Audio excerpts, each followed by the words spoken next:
Seja muito bem-vindo à aula de História do professor Dalton. E aí, vamos aprender juntos? Bom dia, boa tarde, boa noite. Começando aqui mais uma aula de História, eu, professor Dalton.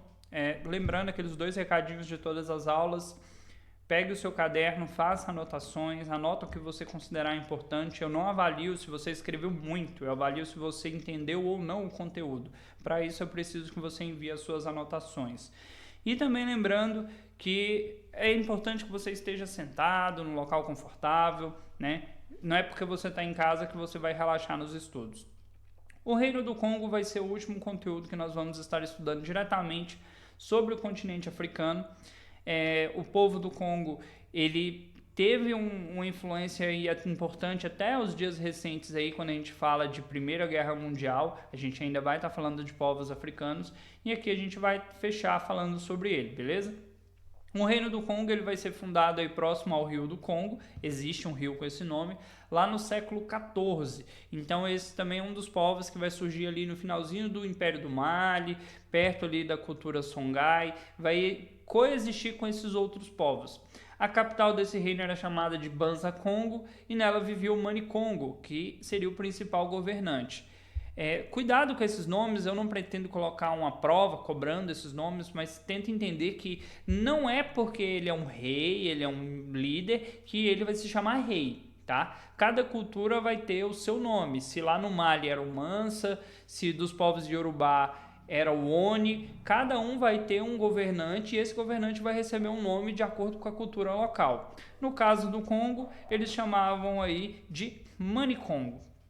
O Mani Congo era o chefe supremo, né? O poder estava centralizado nas mãos dele, apesar de que ele não governava 100% sozinho. Quando a gente fala que o poder estava centralizado, é que ele era o poder. Ele tomava as decisões econômicas, ele vai tomar as decisões políticas, decisões relativas à guerra, tá? Mas existia um grupo de pessoas que estava junto com ele que ia auxiliar ele nessa questão de governo. Tranquilo? Só para não ficar parecendo que o cara governava sozinho. O reino era muito forte, estava dividido em províncias, cada qual controlada e administrada por um chefe local. Esses chefes coletavam impostos e eram responsáveis pela produção econômica de cada região. Apesar da gente ver que tem uma estrutura de um reino, que você tem um rei, você tem um governante, uma coisa que é interessante ver dentro da cultura africana é que cada região eles têm um líder local, tem um chefe local. Por que isso? Esse chefe local é uma pessoa que faz parte daquela região. Ele conhece as necessidades do povo, ele conhece quais são as dificuldades ali que aquele povo enfrenta. Logo, ele está ligado diretamente ao governante superior, né? Nesse caso aí o Mani Congo, e ele vai atender as necessidades do povo numa escala local. Então, a gente tem um reino bem dividido, né? E muito forte por conta disso, porque existe, apesar dessa divisão de poder, existe uma união na questão das tomadas de decisão. No Reino do Congo havia enormes mercados onde eram trocados produtos como sal, tecidos e metais vindos de várias regiões. Lembrando, forte dessa região da África, né, desses reinos que a gente estudou, é o comércio. Então, muitos produtos que vão ser trocados entre eles, vendidos para outros povos, principalmente para os europeus, que vão começar aí já no finalzinho do século XV, início do século XVI, esse contato aí com os povos africanos.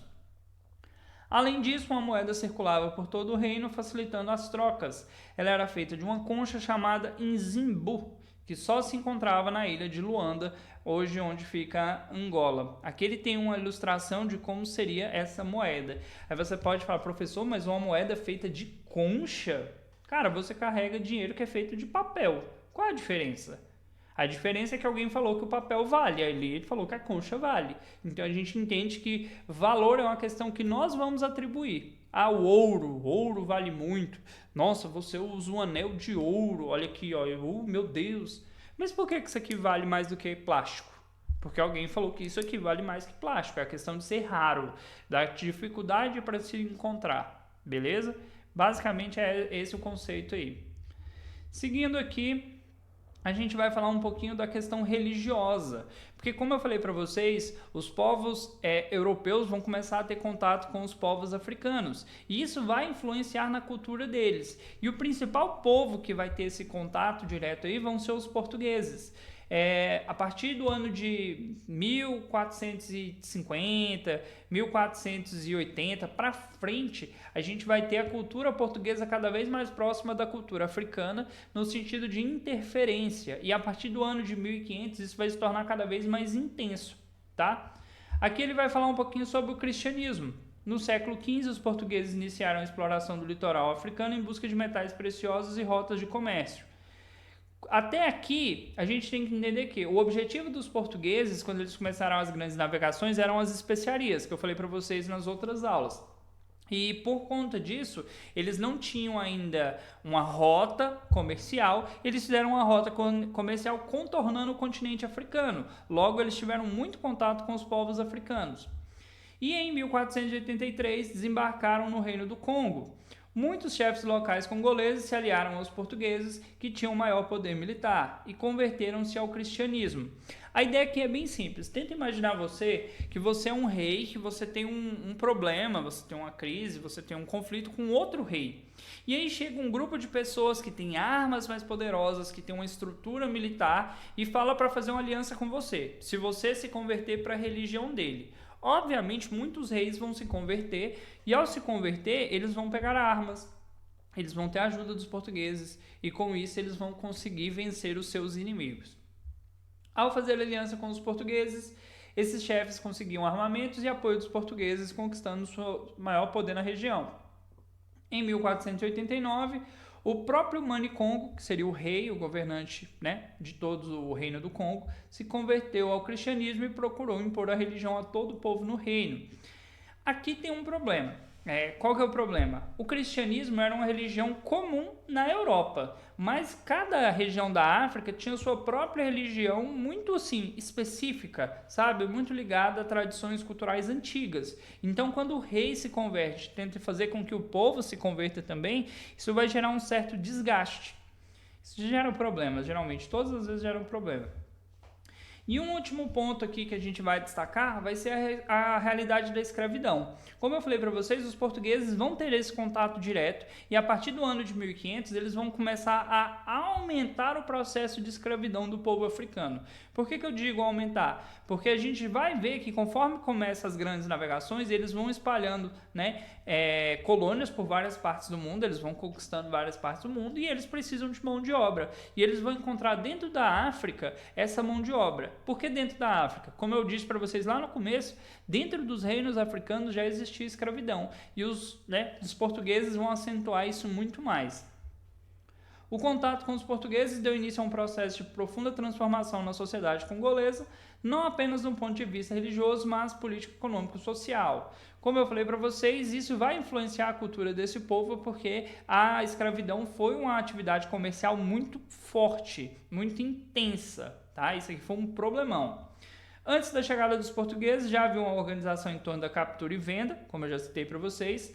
Na maioria dos casos, a escravidão era doméstica e os cativos auxiliavam no trabalho familiar, realizando as mesmas tarefas que os membros da família que pertenciam. A ideia era a seguinte: a minha tribo invadiu a sua tribo foi derrotada e foi escravizada. Vocês vão ser vendidos para pessoas de outras tribos para ser usado como um empregado. Só que com a chegada dos portugueses, eles vão capturar muito mais pessoas. Não é para ficar dentro da África, essas pessoas vão ser espalhadas pelas colônias e para serviços muito ruins, muito pesados, como por exemplo a mineração, como foi o caso no Brasil, mineração, agricultura e outras áreas. Durante o século XVI, a crescente demanda por mão de obra escrava nas colônias portuguesas ampliou drasticamente o comércio de pessoas escravizadas no Reino do Congo, trazendo riqueza, poder e prestígio aos chefes locais. Obviamente que quem ajudou na escravidão, né, desde os chefes locais aos portugueses, essas pessoas ganharam muito dinheiro. Mas quem que vai perder? Quem vai perder são as próprias pessoas dentro do Reino do Congo. E aqui embaixo ele ainda vai falar um pouquinho, ó. A busca por novos escravizados intensificou as guerras com povos vizinhos e, além disso, a própria relação dos congoleses com o trabalho escravo foi alterada após o contato com os portugueses. Infelizmente, essa cultura acabou sendo muito afetada. Gente, cachorro é complicado. O Congo vai sofrer ainda mais para frente outra invasão de colonizadores e isso acabou afetando muito o desenvolvimento da região. Com os meus cachorros latindo, eu termino essa aula. Espero que vocês tenham gostado, achado interessante estudar sobre esses reinos africanos. E não se esqueça, leia os textos, faça as atividades, envie suas anotações. Se você tem gostado das aulas, comenta aí, beleza? Até a próxima!